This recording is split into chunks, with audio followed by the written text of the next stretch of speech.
Hey everyone, you are listening to Business Minds Coffee Chat, and I am your host, Jay Scherr, and I am doubly excited today. I've got two fantastic guests right here in the studio with me today. My guests are husband and wife. They are the proud parents to their two children and grandparents to two. They split their time between Gibsonia, Pennsylvania, and call Palm Coast home. After retiring from their corporate jobs, she with Tropicana, he with Eaton Corporation, they decided to pursue their shared passion for music combined with a heartfelt desire to give back. With philanthropy at the heart of their mission, they donate all fees and tips from their performances to local charities and the venue staff working during their shows. They don't just talk about impact, they create it. Since they began playing in 2022, they have raised over $157,000 for local causes through their concerts, including SMART, Care Cupboard Food Pantry, Christmas Come True, the Lori Fund, and others. Please welcome the members of the Best Years Ever Band, also known as the BYE Band. It is Shirlene and Mike Bungo. Thank you both so much for being here today. It's great to see you. Oh, good. We're excited just to explain and share with everyone what being at a BYE show is all about. It's an experience. Very good. I know it is. So I thought a good starting point for us would be for the two of you to share where your own personal love story began. So either of you decide who's going to start by answering that question, but I want to hear about your love story a little bit. Well, you better take that one. All right, Shirlene. So It take it. It was in Shirlene's territory, so I feel like she could speak to that. Very good. Just make sure you get close to the mic. I will. I just had to sit back and rekindle all the memories. We met in Florida. Mm-hmm. We lived on the other coast, Sarasota area, and it happened to happen. It was actually, interestingly enough, at a party. Okay. We were at a holiday. I was at a holiday party, and just kind of a fun little tidbit was I was heading home, and the security guard was there at the gate and letting me in. And he's like, "Hey, would you mind taking my wife down to the party? I'm not going to be off work in a while." And I had planned to go to this party by myself, and that's kind of how I wanted to meet one. And I wasn't ready to take on any more people along with me at the time, because I thought, well, I'll just be happy just kind of blending into the background and instead of showing her around. So anyway, I went to this. I told her I couldn't go. I couldn't take her. I'd meet with her later. And anyway, Mike was. I went down to this holiday party. It was a huge thing right off the river there in Bradenton, and Mike happened to be there with a number of different other people. And so they went around and introduced me to a lot of the folks there that this gentleman worked with that I had met, and happened to introduce me to Mike. And once we met, we didn't talk to anyone else the rest of the night. We were busy getting to know each other and dancing, and immediately made plans to get together another time. He had just moved to the area. Okay. And so that was a perfect introduction to be able to show him around to different parts of Bradenton and go see Snooty the manatee and things like that. And so anyway, that's where we met. All right. So I love that story. So I'm going to stick with you here for just a moment, and then Mike, I'm going to come over to you. But so when you met Mike and the two of you kind of hit it off, and you spent really the rest of the evening together talking and getting to know one another, what was it specifically about him that either caught your eye, your attention, or you just knew there was something different about this person? What was it specifically, if you can put it into words? I would have to say it was just instant attraction in the sense of Physical? conversation. Okay. Conversation. Conversation. I'm going to go all over the place. Okay. I'd say conversation. I'd say just, just both of us enjoying what we were chatting and talking about. We shared some common things from work that was an interesting kind of tidbit to start off our conversations with. And dancing, of course, had to be music there that night, right? So we had some dancing involved as well. So, it was just everything. It was just somebody that you start talking with and listening to, and you just realize there's more to this person that I want to get to know. Yeah, that's really good. And how many years ago was that now? That meeting? Yeah, what year was this? We'll say 1987. I think 1987. 1987. Okay. Now, had you either had or been in other relationships prior to meeting Mike in 1987?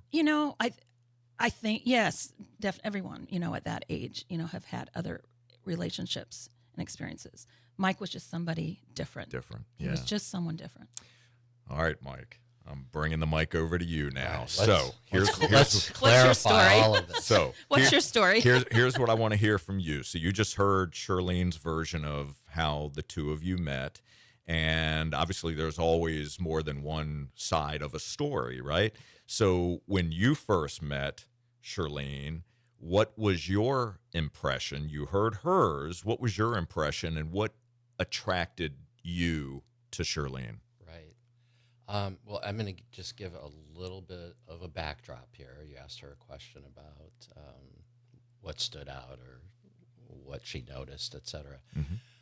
I happened to attend that party with, I think, 6 or 7 engineers.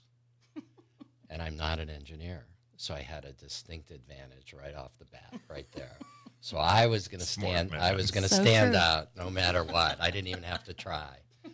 But I think that, for me, it was really just Scherlene's, engagement, intellect.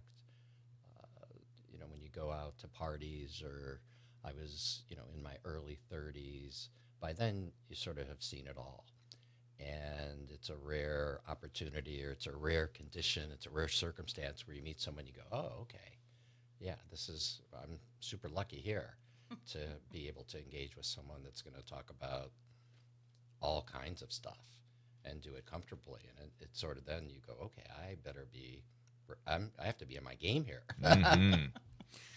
Okay, so from that initial meeting in 1987, what was the gap between the meeting and when the two of you actually married? We were married in 1989. Okay, so 2 years basically. And is there anything in particular that you have learned in the more recent years of your marriage that you would have liked to have known in the early stages of your marriage? Any particular lessons that you've learned? Well, I'm going to be a little bit funny here because that's part of my nature sometimes. Okay. If I knew we were going to be a band, I would have practiced so much more. I'll leave you with that. Okay, that's fair. We can get into some other things. Sure. After that. What about you, Mike? But that's a tough one. It is I tough. think that our first few years, if you will, was a lot of discussions about, we had a child 18 months, 2 years after we were married.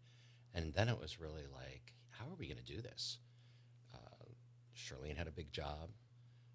From my perspective, it was like, wow, she's got a bigger career opportunity than I may ever have. Mm-hmm.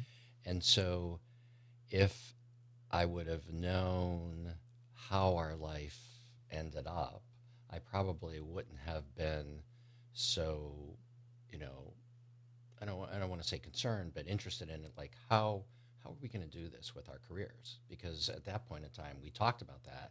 Hey, I'm happy to stay home and raise kids. Is that what you'd like to do? Would you like to have a career? That would be great.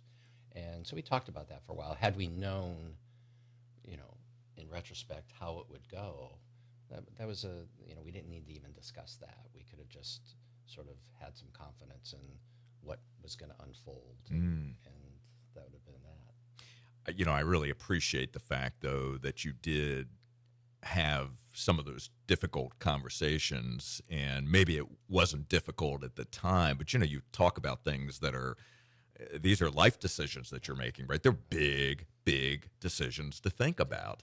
And so I love the fact that you were able to raise those types of questions. So when you decided at some point in time to, and I'm going to put quotes around this, retire, what was the deciding factor? What was it that both of you said, this is the time to do this? And did you both come to that decision at the same time, or did one retire, then another retired later? So I retired first, if you will. I call it retirement. Mm-hmm. That's why I put quotes around it. I'll put quotes around my retirement too. Okay. Well, we actually, when Charlene would talk about that amongst people, or you're at a party, this, that, and the other, I felt like she was a little bit uncomfortable with leaving her career and stuff. I said, just call it retirement. Mm-hmm. It's a beautiful thing. People will always appreciate and understand that. Sure. So go ahead and continue on. So when I retired and made the decision, and we made it together. I mean, Mike was very encouraging to me to just follow where my heart said I needed to go with that decision. And it was a good time at that point in our life, in our marriage, to make that decision. And once, I'm going to tell you a really quick story about that. Our children were both in school, lower school. I think we had like a kindergarten and second grade. And, actually one was in daycare. The other one was in like second grade. And I was so excited as a just retired mom to be able to go and pick up our daughter after school at 3:30 in the afternoon, right after school, and be the mom that could take them home and do homework and all those things. And I was doing that for a week, and I wasn't getting the happy face at the end of the, when I would pick her up. I didn't understand it. And one day, finally, I just said, "What's the matter, Taylor? Like, aren't you happy to see Mom?" And she looks at me and she says, "Mom, when are you going to get a job?" And I said, "What?" She's like, "When are you going to get a job?" And I said, "Taylor, like, Mom decided to retire and, stay home and take care of you and take you to practice or take you to, to take care of you after school or whatever. Like, this is what I want to do." I said, "Why do you need Mom to get a job?" Good question. And she looked up at me and she says, "Because I don't get to play with my friends anymore after school." Ooh. Wow. That's big. Wow. You should have went right back to work. I should have. That was my entry to do that. Oh my gosh, that's amazing. And Mike, what about you? So when did you make the decision? Charlene had made the decision first, and then you. How did that come about? I always feel like there's two kinds of people that live to work, people that work to live. And I was always a work to live. I sort of backdoored it into business, even into my degrees. All of that was just super coincidental. It wasn't anything I aspired to do. So I worked at Eaton for 37 years. So I had 18 jobs. We moved around a little bit, and it was a wonderful company. And when I retired, my last assignment was we had made the largest purchase acquisition that Eaton had ever had in their history. So it was big. I think they overpaid. There was a lot at stake. So I had operational responsibilities for the global integration. And I did that for a couple of years. And even during that time, I thought, wow, I'm just going to get through this. And I want to be able to do something else in my life. And I don't want to wake up with nightmares about being in China tomorrow. And so I had set my sights on getting out early, when we could be comfortable. And even when I was talking to my superior at that point in time and said, hey, I'm going to retire. And they said, well, no, like, we're going to give you a big job. I mean, I already had decent jobs, but we're going to give you a big job here when this is over, just like we promised. And I said, yeah, I don't want a big job. I want to change lanes, hopefully enjoy more time with my family. And so it was on my mind. Okay. The seeds were there. Yeah, the seeds were there for maybe 30 years. Okay. And takes a little while to germinate. Right. I get it. So you finally make the decision. You step away from that, and we're going to talk about life after that point when we come back from the other side of our break. So we're going to hit pause on the conversation right now, my friends. You are listening to Business Minds Coffee Chat. Don't you go anywhere. We will be right back. All right, we're back. And again, you are listening to Business Minds Coffee Chat, and I am in the studio today with my very special guests. It is Scherr and Mike Bungo. We are having such a great conversation so far, and we're going to keep that conversation going right now. So before the break, we were talking about your love story, how the two of you met, growing up together, lessons learned, getting to the point of retirement from your corporate jobs. And so now I'd like to talk about and shift the conversation to where music began to enter your relationship and into your lives. So, but specifically around learning to play instruments. So share a little bit about that, when that happened, what the idea was behind learning to play instruments, and the fact that you actually hired coaches to help you out. So speak to that a little bit. Go ahead. Shirlene has much more to talk about. And Very good. particularly with the two of us together, or any further back? Do you need to go back? Yeah, I'd like to stay with the where two we're of at. you together and how that surfaced and came up. So when I met Mike, we learned that we both enjoyed music. That's part of what was, I think, entertaining or exciting to both of us, was to be able to go out in the Sarasota, Bradenton area and go and listen to live music out and about. And we discovered that Mike could play a couple of chords on his guitar. And I actually, I kind of play by ear with the violin. Wow. And so he would strum a little bit, and he would sing a little bit. I mean, it's just very casual, sitting there in your living room, just kind of playing. So we kind of started off just kind of doing our own little, just kind of playing together with each other. He's looking at music books, reading, chords and things like that. And I'm just sitting, as if I can hum a song, I'll play it on the violin. I can do that. Okay. So it was kind of cool. And it kind of, once we had kids, the violin just didn't fit in with the lifestyle, with the kids, wanting attention and that sort of thing, and holding them. And so I just kind of, I don't know, I had other things that took me away from the violin, and I just decided just to kind of let it go. Okay. And do you want to continue from that point I could. on where we go with it from there? Yeah. So Shirlene's being modest. She can really play the violin. But Itzhak Perlman here. but Vivaldi. There we go. So Got to go classical. That's it. So we did enjoy music and listening to music, and like many people, music brings back a lot of memories. It was just a fun time.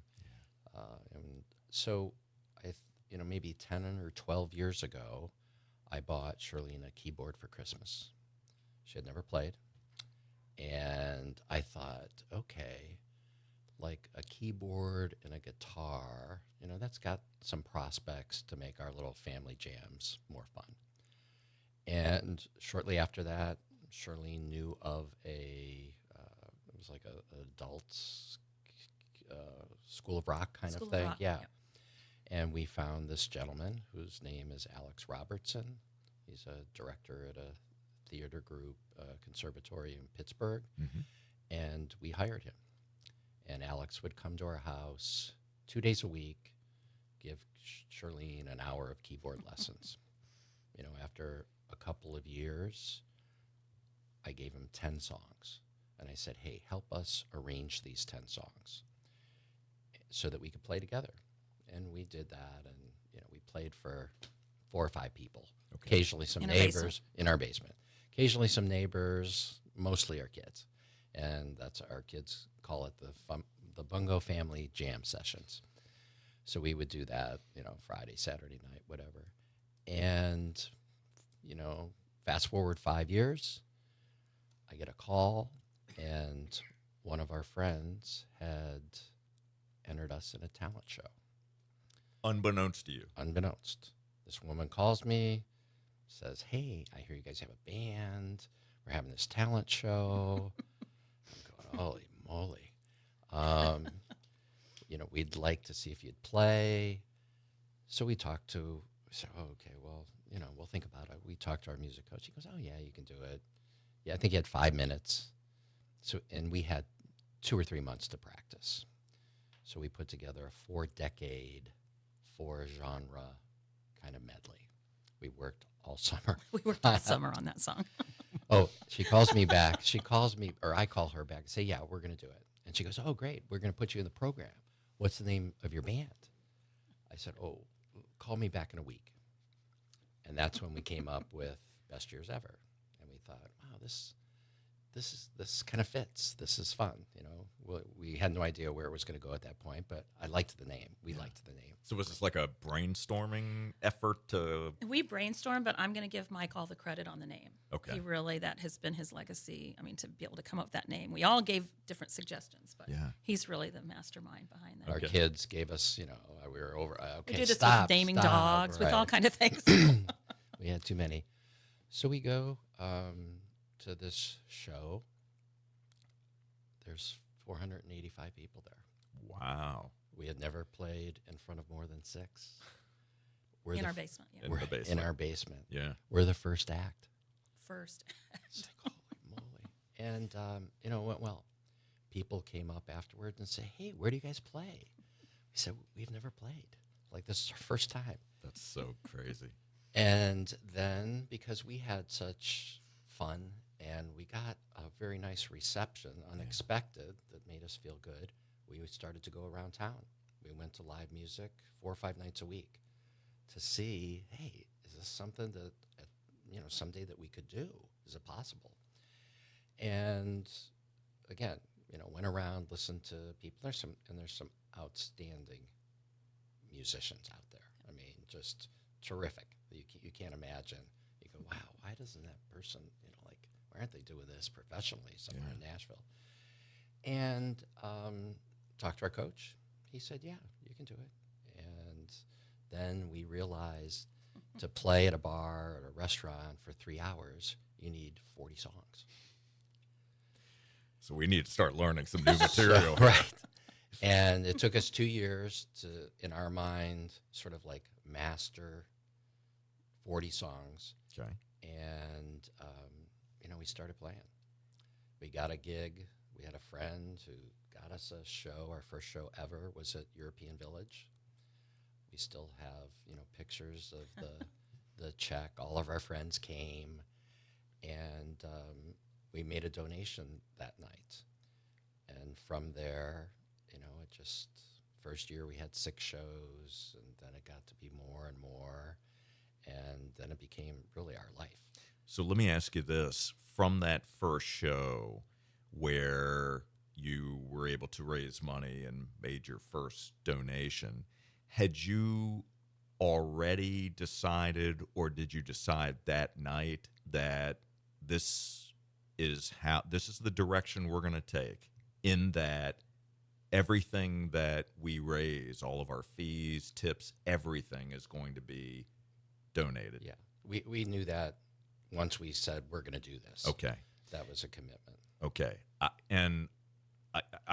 It can't be underscored too heavily to acknowledge the incredible impact that the two of you have made in this, not only this community, but other communities as well, through your passion and love for community and music and giving back and your philanthropic efforts. I mean, I mentioned you've raised over $157,000. That was the number that I saw in January. That number, I'm sure, has probably gone up since then. But I just want you, in our moment or two that we have left, I would love it if you would just describe in just a few words what that means to you, how that makes you feel.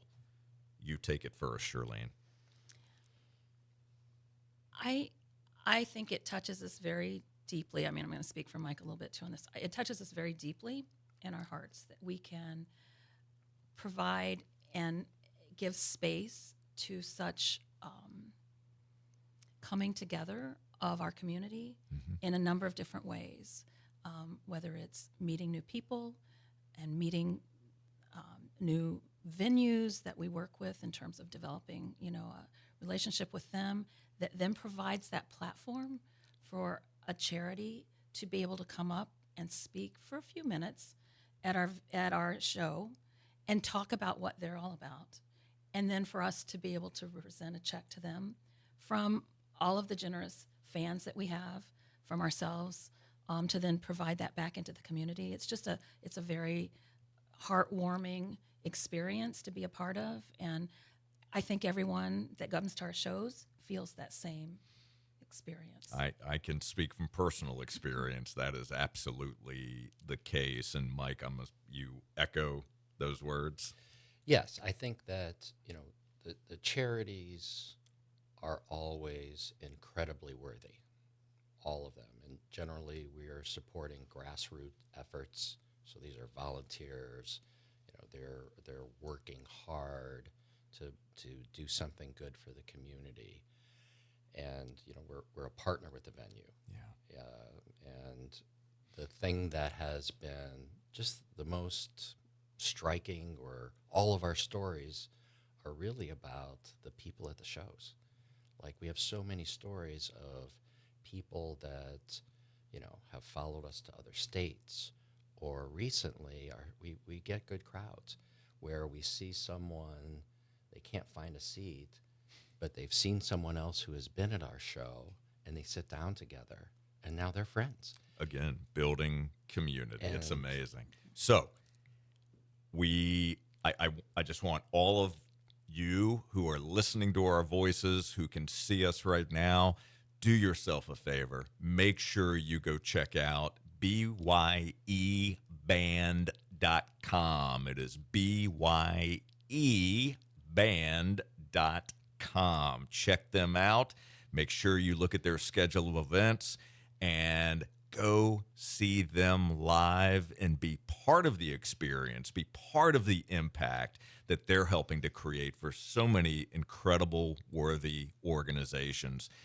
For the two of you, thank you. I want to thank you so very much for joining me today on Business Minds Coffee Chat. I know we could talk for another hour or two, but I want you to know how grateful I am for both of you. Thank you so much for the work that you do, for the love and for the joy and for the just pure fun and excitement that you bring to so many in this community, and I'm grateful for you. Thank you. Thank you, Jay. Thanks for having us. Absolutely. And for all of you, I want to thank you so very much for tuning into Business Minds Coffee Chat. We will be back next Saturday morning at 8:30. And until then, my friends, keep learning, keep growing, and keep doing the work to reach your potential. Take care, everybody.